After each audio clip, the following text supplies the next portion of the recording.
Hi, everyone. Thank you so much for joining us today. We're super excited to have you. My name's Kayla. I work on the marketing team at Wasatch Crest, and we are hosting our second webinar in our Wake Up with Wasatch series.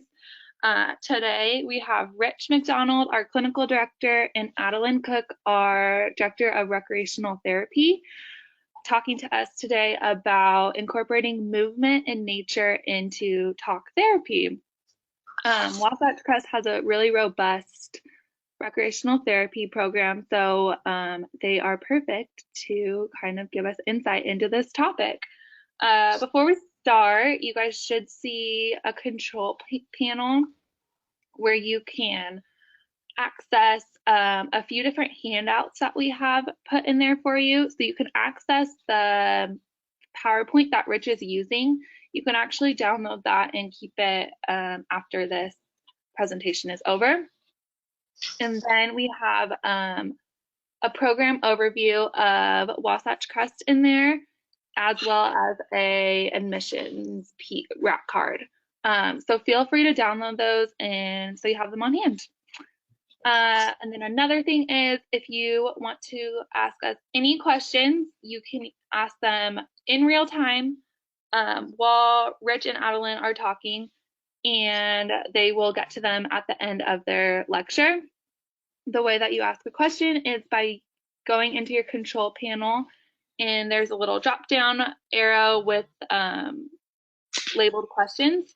You can just type it in there, and we will make sure they get answered at the end of the talk. I think that's all I have for you guys, so I'll hand it over to Rich and Adeline. Good morning, everybody. Yeah, thanks for taking time out of your busy schedule to join Adeline and I. As Kayla mentioned, I'm the clinical director at Wasatch Crest, and Adeline is our director of rec therapy. And we're lucky to have her join us, and I'm kind of excited to talk about this topic. It's a big part of what we do every day. So that being said, let's kind of jump right into it. So first, I just kind of wanted to talk about my experience and how this all kind of came about. So I am somebody who absolutely loves the outdoors. And initially, when we first started treating clients here, I did most of my sessions, probably 90% of them, in my office, face to face, and really was pretty traditional. And what I started to notice is that when we get out outside and we would do rec therapy outings, and even we've got a garden the clients plant and a few different things like that. What I realized is that some of the clients that were the most quiet in our face-to-face office sessions really started to open up when we were outside of that setting. I also had noticed that when clients escalate, sometimes just taking them for a walk down to the bottom of our driveway gave them the opportunity to kind of get moving and change the dynamic of where they were, and an opportunity to really open up. So I found that if the client's appropriate, it's something that I try to incorporate with as many clients as I can if they are open to it. So we'll talk a little bit about that, who I think the right client is, and how important it is to listen to the client's needs and kind of make it their session. So there's some research out there related to walk and talk therapy and movement and talk therapy, and I think there's a lot more that we need to learn, but there are a few basic things that we know for sure, right? Current research shows that just being outside can increase intra and interpersonal relationship connections. Those connections are really important for therapeutic alliance, and I'm sure you all know that is, the first thing that they tell you in your training is that therapeutic alliance is the greatest factor in positive outcomes. Nature and being outdoors help our nervous system unwind. Found that it's a shift in the power dynamic when we take somebody out of the office and get outside, even if it's just sitting on the grass and talking, or especially walking, we're taking it to kind of a more neutral setting. When somebody steps into our offices, which we need sometimes, which we'll kind of talk about, that's our space, and I think taking it outdoors oftentimes can be a little less intimidating and shift that. It's a neutral setting. So during times of crisis and stress, I've really found that nature has the ability to ground us. For some people, sitting with a therapist face to face, that setting can be really blocking and limiting. But I do want to say for other people, that office might be exactly what they need. They need concrete walls and real boundaries set around the work that we're doing with them. It all kind of depends on the diagnosis and the specific client. We know that nature decreases symptoms of depression and anxiety. It almost instantly lowers heart rate and blood pressure. Clients with significant trauma oftentimes will build walls around that trauma. And I think that done properly, getting outdoors can be one of the ways to kind of break down those walls and really help. It can be a really effective tool in helping the client to engage. Experiential therapy approaches, which we do a lot with at Wasatch Crest, and Adeline does, that's kind of her expertise. She's amazing at experiential work. That is really giving the clients an opportunity to learn as they do, which I love. And it gives us a multifaceted, holistic approach to treatment, right? So one of the things that I think is important about incorporating all these pieces, so this isn't all we do, it's part of what we do, but it really gives us an opportunity to make treatment equitable for all learning styles and people the opportunity to experience new things. But kind of approaching it from that, a lot of what we do, especially early on in addiction treatment, is around learning and really understanding addiction, where they're at, how their experience got them where they are today. And so that can be really important. The mind and body connection is really powerful. When we get a client in a session, it's often, where do we feel a specific emotion, so we can identify when, say, anxiety begins to build up. And that mind-body connection, I think, is created and super powerful when we start moving and talking and breaking down those walls.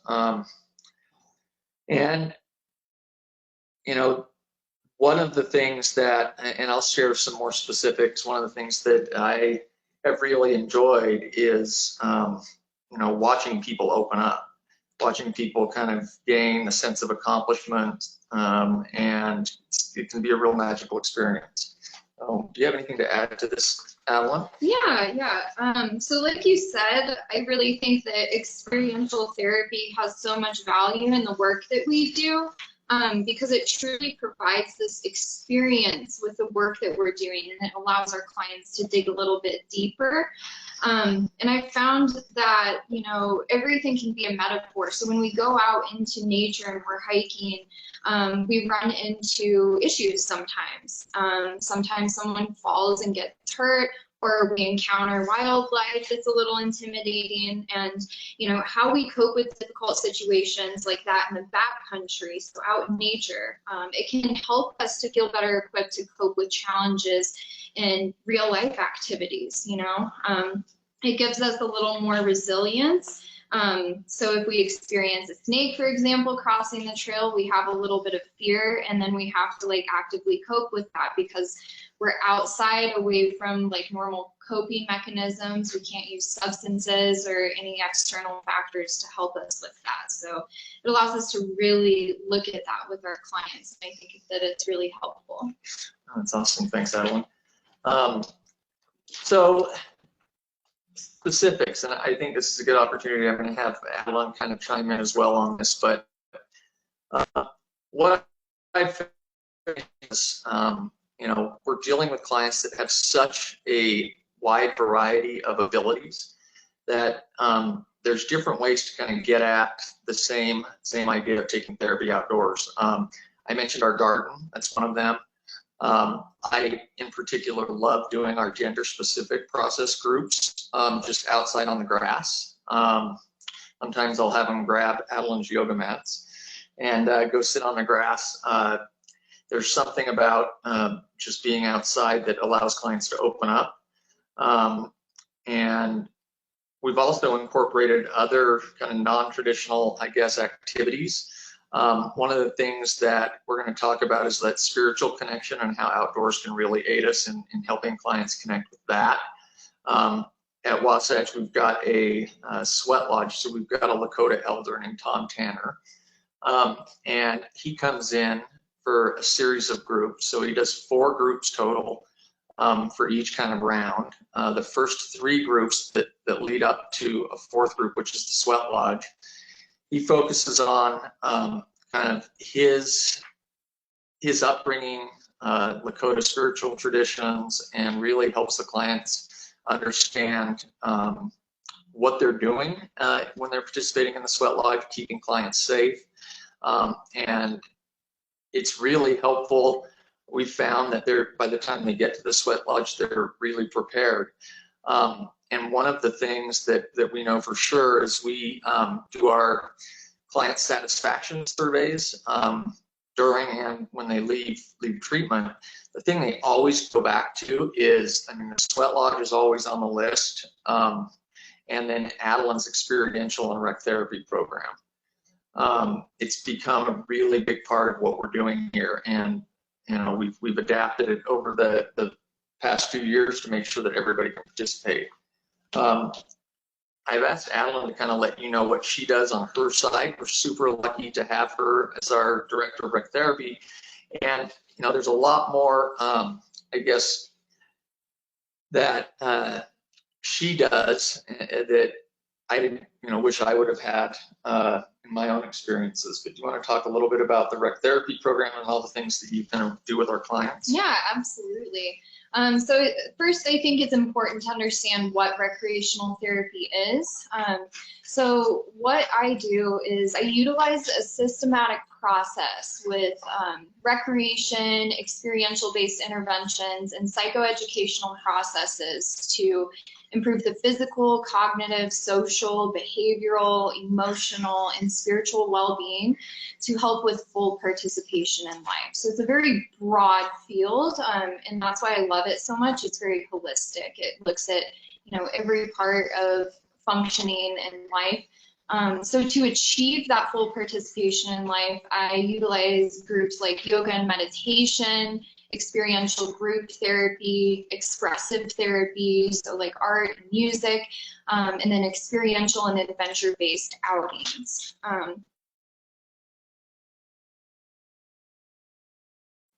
So I do assessments and treatment plans just like other allied health professionals.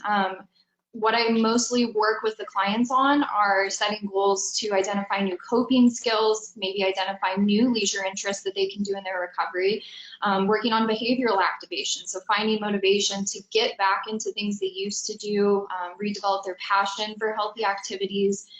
We also work on communication skills, social skills, increasing self-esteem, and then spirituality, which has become a really big part of what we do in rec therapy. Awesome, thanks, Adeline. So let's talk a little bit about, you know, the guidelines or some of the things I found helpful. And it's one of the things I kind of run down this list, and I'm happy to kind of send it out afterwards as well.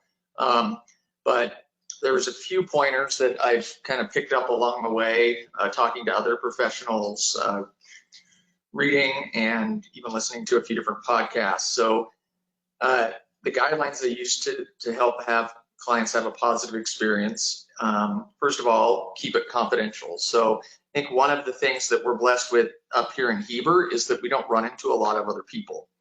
But if, let's say, you're using a park, which I've done in the past as well, helping clients understand that there may be people around, and for the most part, they're not really trying to listen in, but it's a possibility. And so making sure that clients understand, that we'll do what we can to keep everything confidential. And it's really never come up. I just like to make sure that clients understand that is a possibility, and that we're going to do everything we can to keep it confidential. One of the other things I've found is setting real specific boundaries, what's acceptable during the session, what's not, and exactly how it's going to go, like setting the client's expectations up from the start. It's easy to get out, on the trail, for example, and it's like we want to make sure we're sticking to our therapeutic boundaries, because it's easy to think, okay, I'm on the trail with a buddy. And so we talk about that before every session. I also like to share with clients like why we do it, right? Like it needs to be intentional. So we're going to share the benefits with the client. The other one is get creative. This is one of the things that I found with clients. A lot of times, initially, it's something really simple, like sitting on the bench out by our garden. And then there's other clients that really want to get moving and get some exercise while they're talking. But being creative has been really, really helpful. I actually have a spot that I like to sit at up here at the facility with clients that might not have the ability or right away to get out and hike for 2 miles. And then respecting the client's preferences. I check in continually during the session to see how they're doing, make sure they're prepared for it, make sure that, nobody's forced to do this. So if the weather's bad, for example, and the client insists on going out, as long as it's safe, I'm probably okay with that, but we're going to talk through it and make sure that that's, it's their agenda, not mine. Keeping it super simple, and then also kind of monitoring the conversation and monitoring myself. So when I say monitor myself, I mean we have a treatment plan, and it's super important that we remember what the treatment goals are so that we can stick with the treatment plan. I make adjustments as needed, but overall there's a real purpose to what we're doing. And then the last thing is managing risk, which I kind of mentioned with the weather, but Adeline does some real specific things when she takes a group outdoors, but I'm always making sure, do they have water? Do they have the right shoes on? I want it to be a good experience, and it can, if they're not prepared and we're not managing risk appropriately, it can be a negative experience. So we're really careful with that. When there's a group offsite doing activities outdoors, we make sure it's licensed staff that's facilitating the group. And we always keep at a minimum the staff to client ratio at 1 to 6 is a good guideline. It's nice to have it, even have a few additional staff possible to help kind of contain the clients. I mentioned some of these along the way, but not everybody wants to go out and walk on the trail, but some people, I've even in the past gone out and shot a basketball with clients, or, tossed a softball back and forth. Anything like that where we can get their body moving and their hands moving. One of the things, it's interesting, I said to a client actually this morning, who has really kind of blossomed, and the growth has been incredible to watch. But I said, what do you like the most about walking when we do our sessions? And he said, I don't know. He said, I think the biggest thing is, he goes, I feel like you're not just staring at me trying to read my mind. And then the other thing was, he said, he goes, I'm trying to learn and grow and move forward. And he said, there's something about putting one foot in front of the other that really means a lot. And I thought that was really well said. Pretty cool. Adeline, do you want to just talk a teeny bit about some of the activities you do around Kent? Yeah, absolutely. So some things that I like to do when we're outdoors, because, oftentimes we get clients who are like, I don't really just want to go on a hike. Like, what's the point and purpose of that. So I will give them an activity with a point and purpose. One thing that I like to do for like sensory awareness and integration is identifying the senses. And many of you have probably heard of this technique before, but it's called the 5, 4, 3, 2, 1. So you have the clients, and they can either do this like as a journal entry, or we can like process it together out loud as a group, whatever they want to do. But the 5, 4, 3, 2, 1. So you look around, you try to identify 5 things that you see, note them, describe them. 4 things that you can hear, 3 things that you can feel, 2 things that you can smell, and 1 thing that you can taste. So you're checking in with all 5 senses, and you're connecting your environment with your body and really focusing on that mindfulness piece. Meditation is always really great in the outdoors as well, just having the clients sit and listen and you know, be one with nature. It can be really powerful. There's a couple other groups that I do as well. One that I'm actually going to take the clients to do today is a grounding exercise. So we'll hike like half of the trail. Normally everyone's usually talking, it's kind of loud and rambunctious, and then halfway through the hike I'll stop and we'll have everyone take their shoes off, and from that point forward there's no more talking. And then once we get to the end of the trail, we sit down and we process our experience. So like, what are the differences that you noticed at the beginning of the hike and then at the end of the hike? How were you more connected and grounded to the earth after taking your shoes off, and, you know, listening, paying attention to your environment? So there's a lot of really great benefits from mindfulness activities in the outdoors. Awesome. And one of the cool parts about having Adeline as part of our clinical team is that we kind of, when we staff clients, we know what the particular clients are working on. So yesterday I had a client out on the trail, for example, and because I knew that Adeline had done the 5, 4, 3, 2, 1, we were talking about his anxiety and a conversation he'd had with his family, and we were actually able to pause and walk through that process, and I was able to help him practice something that he'd learned with Adeline, and it was a really, really good experience. So spirituality and nature, Adeline. All right. So I think that, you know, in recovery, we talk a lot about higher power, and some people really struggle to identify what that is. So I really think that nature is a good place to start with that. So finding that spiritual connection, I've done a few different things to help clients kind of begin that process. One thing specifically that I've done, if a client has a goal to like increase their spiritual connection or identify methods that help with increasing that spiritual connection, I've created this recreational therapy assignment called A Blueprint for Constructing a Spiritual Path. And so with this assignment, basically the idea is to create what your spiritual path looks like, and then identify specific things that you can do to connect to your higher power. So in the assignment, first what I have clients do is identify their foundation. So when they're building their foundation, this is constructed from principles such as morality, gratitude, courage, equanimity, and serenity. And I'd like to think of these as the paving stones for their spiritual connection. So I ask questions such as, how do you keep your spiritual foundation in mind when you're outdoors? How do you apply those principles? And it's a really beautiful experience when we're outdoors and we can practice things like gratitude and serenity and equanimity. The next thing that I do is I have clients identify cognitive scripts, so habitual thoughts, and then action plans, habitual acts. So with habitual thoughts, you know, if we think about cognitive scripts and action plans as like the traffic lanes, what keeps clients on their spiritual path, and then how they can combine those habitual thoughts and actions with nature. When we're outdoors, we think of things, you know, positive affirmations, like I am strong, I am capable, I can do this. Maybe saying a prayer throughout the hike.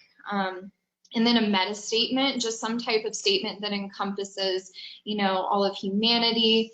And then for like action plans, habitual acts, practicing meditation and mindfulness, doing a spiritual stretch such as yoga, engaging in harm reduction, so making sure you're drinking enough water, you're hydrating, you're making sure that you're nourished with good nutrients, and then practicing acts of kindness, reaching out to others and helping them when they're in need. And then the last thing that I have them do is identify how they're going to access that path. And this, I really like to use multisensory cues to unlock that connection. So I have clients identify things that they can see, hear, smell, taste, and touch, just like that 5, 4, 3, 2, 1 technique. So these can be things like, you know, when I see a tree, it reminds me of my higher power, and I love that the roots are connected into the earth, and that's how I want to be. And on and on and on when it comes to those multisensory cues. So yeah, that's one really cool thing that I like to do. Cool, thanks, Adeline. I think, you know, my own experience in recovery and watching people become sober and, you know, rebuild their lives. I think it's super, you know, obvious when I look around, at least in anecdotal experiences, that the whole body and the whole person needs to be treated. And everybody I know that's really happy in recovery has something that they're passionate about, right? They have connections with other people. They have hobbies or things they love enjoying. Like they find a way to have purpose. They find a way to build a life that they're not willing to compromise. And I think being able to get people outdoors and get them moving, reconnect them with things that they love to do in the past, or connecting them with new things has been, you know, it's so crucial to somebody's overall well-being and overall health. You know, going back to kind of touching on that spiritual piece, one of the things that has been really interesting for me is nature is the one kind of common denominator, regardless of somebody's approach to the higher power question. My experience has been that you get them outdoors, you know, and looking around at nature, it becomes a lot easier to see that maybe, you know, you are not in charge, that you don't really, there's a bigger picture going on and that you don't have control over that. And it's a great way to get people really to kind of open their minds. When we incorporate nature into the therapy process, we really do provide an opportunity to heal the whole person. There's some really great practitioners out there too that are doing kind of what we're talking about, and, you know, in the private practice setting, and taking talk therapy onto the trail. There's an organization, I think it was started in Park City, called Trail Talk, and you can Google that. They've got offices. They've got one in Heber now, I believe Salt Lake, Provo. They've got a bunch of offices. They've really kind of started to grow, but they do really good work. Check out their website. They have a van that's got the name of the company on the side, and the first time I saw it, I ran back to my computer and Googled it. I'm like, oh my gosh, this is incredible. So it's really, I think, gaining some real traction, and it'll be interesting to, as research comes out, we really see some solid data on efficacy. It's pretty exciting. I know from my own experience that it works, and I've seen people that are unwilling to open up in the past really blossom and become vulnerable and really start talking about some of the stuff that's really difficult in the office setting. So, you know, again, I'll just close before we take some questions with, you know, it's also important to remember that this isn't for everybody. There's some clients where this approach is not probably the greatest idea.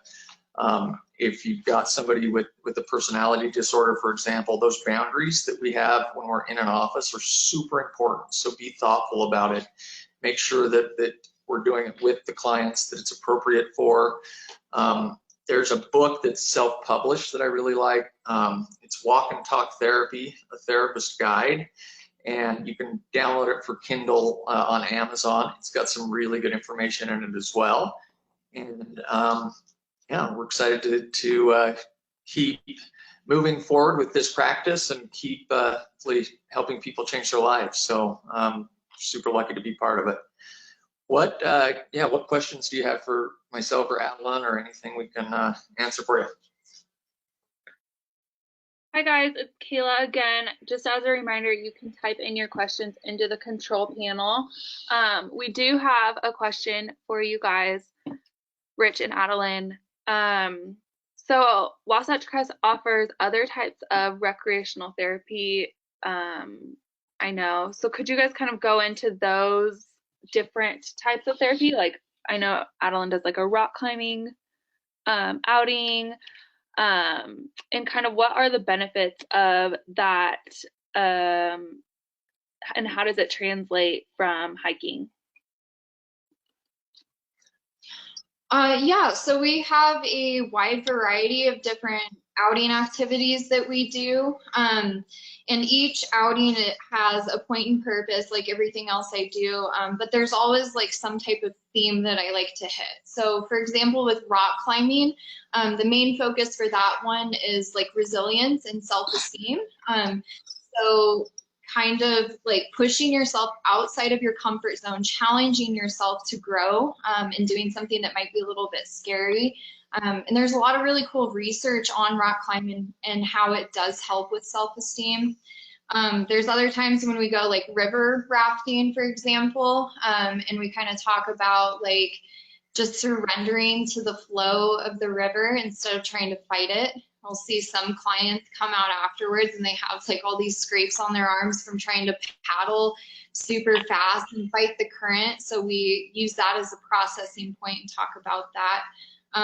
But yeah, those are just a couple examples. We do a lot of different adventure-based activities here. And it's a thing that I always think about too when Adeline does the rock climbing outings, is anybody that's ever rock climbed, it's pretty hard to be anywhere else. It's a great way to be super present and in the moment. And a lot of what she does really brings people, back to center, and it's a big difference. It's cool.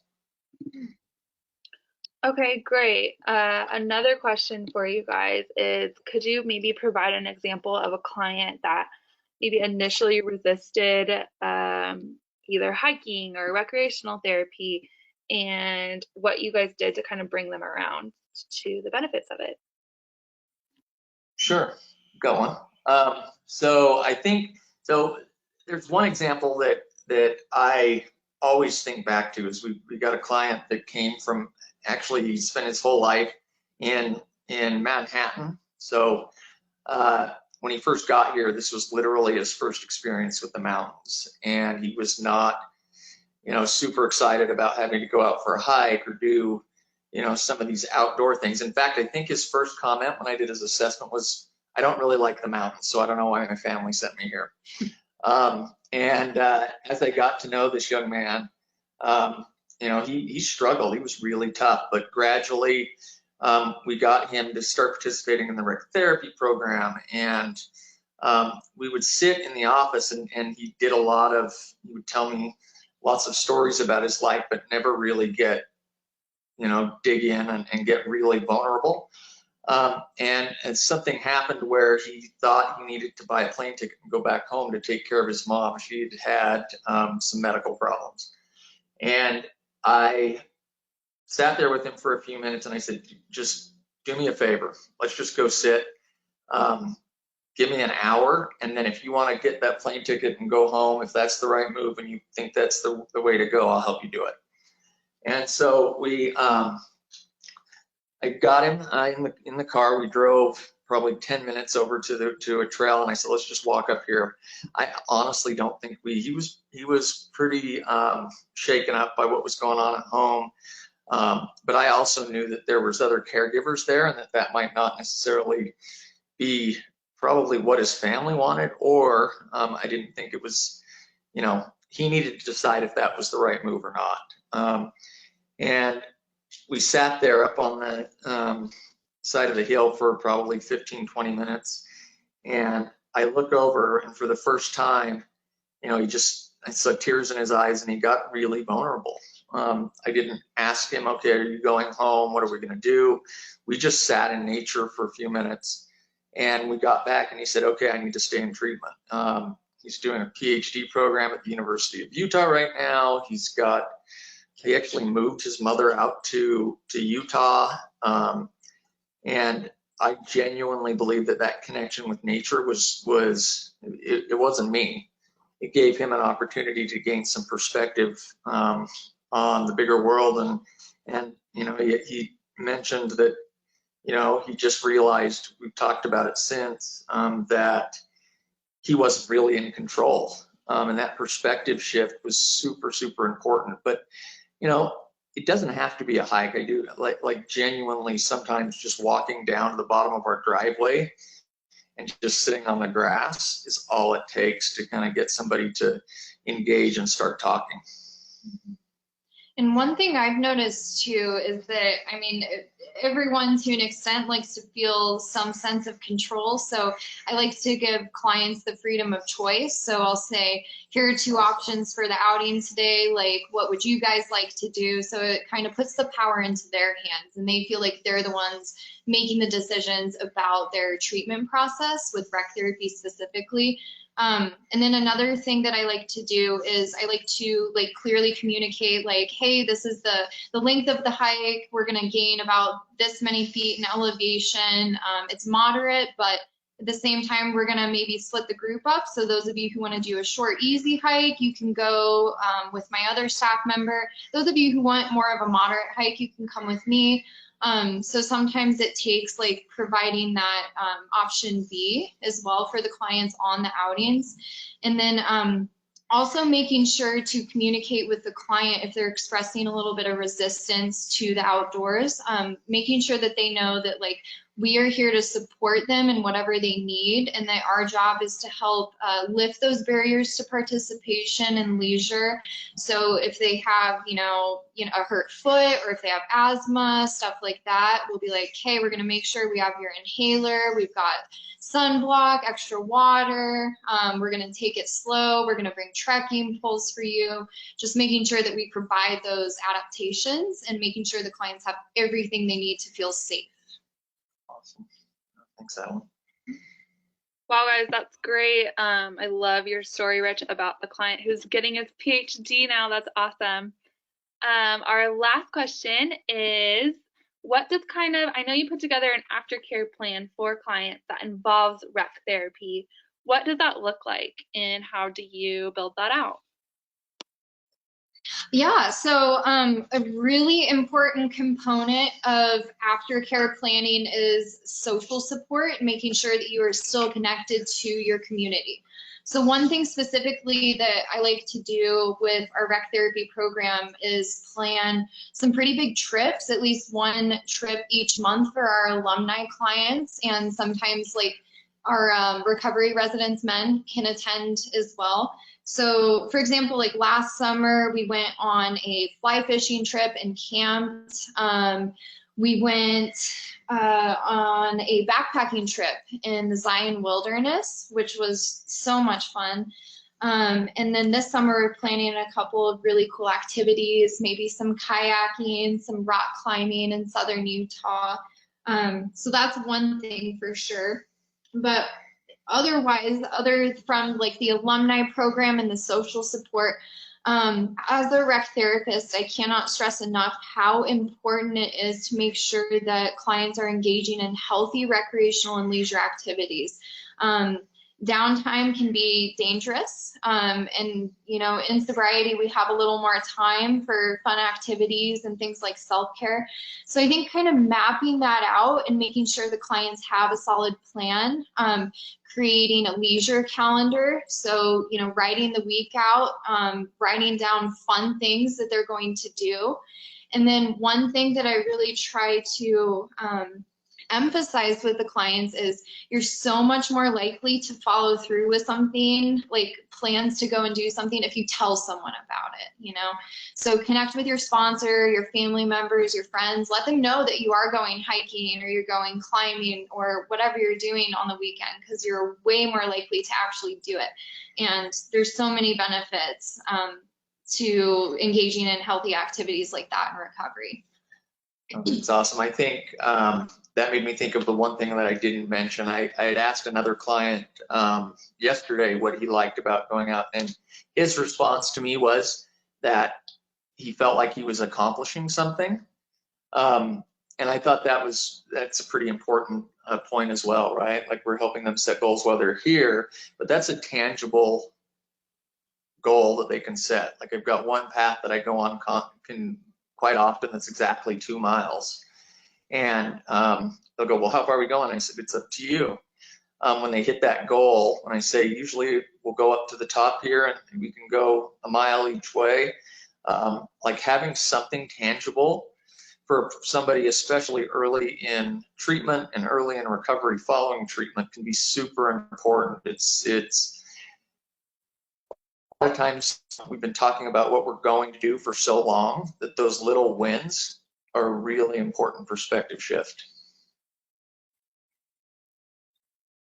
Wow, guys, that's great. Thank you so much for giving this talk, and thank you everyone for attending. Rich, if you will scroll down on that slide, I just want to let everyone know what's coming up. So next week we're going to be doing the same time, a webinar at the same time. We're going to be talking about getting creative with therapy, the role of making things in recovery. So we do a lot of art and music therapy at Wasatch Crest. So Rich will dive into that. The following week, we're going to be talking about the healthy role of hobbies in addiction recovery and how helping clients establish passions can help them stay in recovery. The following week, we're going to be talking about how providers can catch signs of addiction early on, maybe before clients even need to go to rehab. So that's coming up. Look out for an email in your inbox with registration links for that. And then Rich, if you'll scroll down one more time, please, on the slide. Oh, we are giving free or $5 Starbucks gift cards to the first 10 attendees of each webinar. You can only receive one gift card per person for the entire series. We'll be sending those out this week for the first 10 who attended today. And then we just want to thank you. And if you guys have any questions, please give us a call. There's our phone number for admissions or more information. And again, we put those 2 handouts in this webinar about our program and about our admissions process. So feel free to download those so you have them on hand. And I think that's it. Thanks, guys. Wonderful. Thanks, Kayla. Thanks, everybody, for your time. Thank you.